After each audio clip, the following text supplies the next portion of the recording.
Hi, I'm Heather Mann of Indigo Sangha, and I want to welcome you to our website and share with you a few thoughts about mindfulness.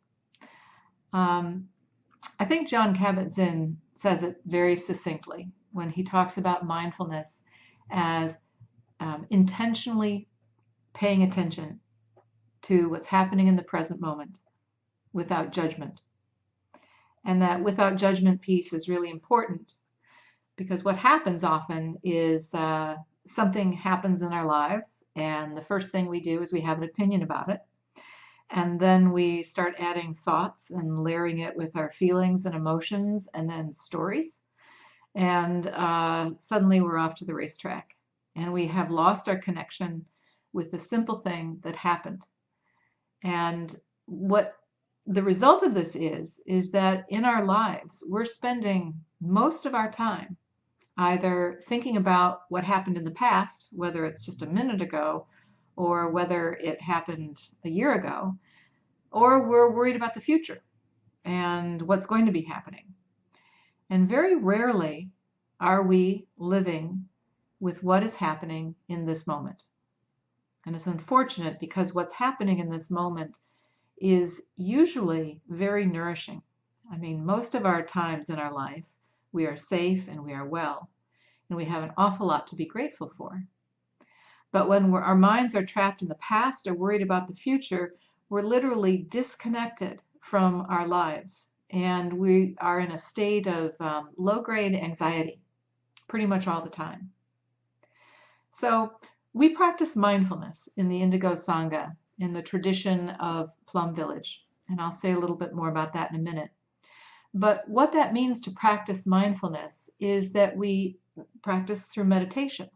We can sit either on the floor on a cushion or in a chair and just spend some time paying attention to the sensation of our breathing, following the sensation all the way through the in-breath and then all the way through the out-breath, and doing it again and again. And when our mind wanders, we come back to that same anchor, that root of what's happening in our life, the sensation of our breathing. And the reason why we do this is we're creating moments of small awareness. And these moments of small awareness, we want to eventually string together and have them happen more frequently in our daily lives. The beauty of mindfulness is not only are we developing our concentration and our awareness to seeing what's going on inside of ourselves and outside of ourselves, but we're also developing the ability to interrupt our habit energies. Here's what I mean. We have a stimulus and we immediately have a reaction. And because these are very well proven roads for us, you say this, I think this, and I'm going to say that. But when we're practicing mindfulness, the stimulus happens, and then we're able to have a little pause because we're aware, oh, that makes me angry, or oh, I feel threatened or surprised or embarrassed, or whatever it is. You have that moment of recognizing, and then you can choose in that pause how you want to respond. And that's where the power of mindfulness really comes in. We are becoming more focused, but we're also becoming more skillful in choosing how we respond as we move through our day. So the Indigo Sangha is a community of mindful living. And we've been part of the Plum Village tradition of engaged Buddhism since 2015. So we've been around a little while. And the Plum Village tradition was founded by Vietnamese Zen master Thich Nhat Hanh. Many years ago, Thich Nhat Hanh was a young monk, and he was living in Vietnam during the Vietnamese War. And you can imagine things were very chaotic. And he was working with communities to rebuild clinics and rebuild schools. He had quite a number of students that he was working with. And he came to the United States to meet with Dr. Martin Luther King, Robert McNamara, and others to try and bring an end to the Vietnamese War. What ended up happening was it became simply unsafe for him to be in Vietnam.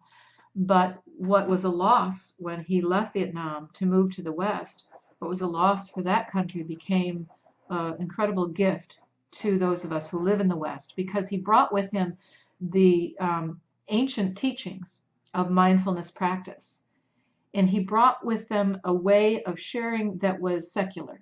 He realized he did not need to have any of the trappings of Buddhist religion. And so the secular mindfulness was brought to the West, and that is the way that it is taught today. So I think you can hear that in the explanation of just being aware in the present moment to what's happening, being aware on purpose and not layering that with your judgments, you can hear that that is a secular action. And in the last 35 years, mindfulness has shown up in schools and in hospitals and in corporate settings. And we have 35 years of research that show that when we practice mindfulness, we are actually creating new neural pathways, so that we are bringing that fight or flight stimulus up into our conscious awareness, and then being more prepared in terms of how we respond with skill. So that is pretty much what I wanted to say. I wanted to introduce you to mindfulness. I wanted to tell you a little bit about the Indigo Sangha. I do hope you'll come and join us. We are a welcoming community, and we want all people who would like to be a part of the Sangha to be with us. And we are benefiting very deeply from the teachings of the Plum Village community, which not only has developed very good techniques for mindfulness, but it's also brought mindfulness into a relationship with humanist values, so that when we do want to choose how best to respond, we can respond in a way that it is fulfilling our deepest values and aspirations for the well-being of ourselves and others. So thank you for listening, and I do hope that I will see you soon. Bye-bye.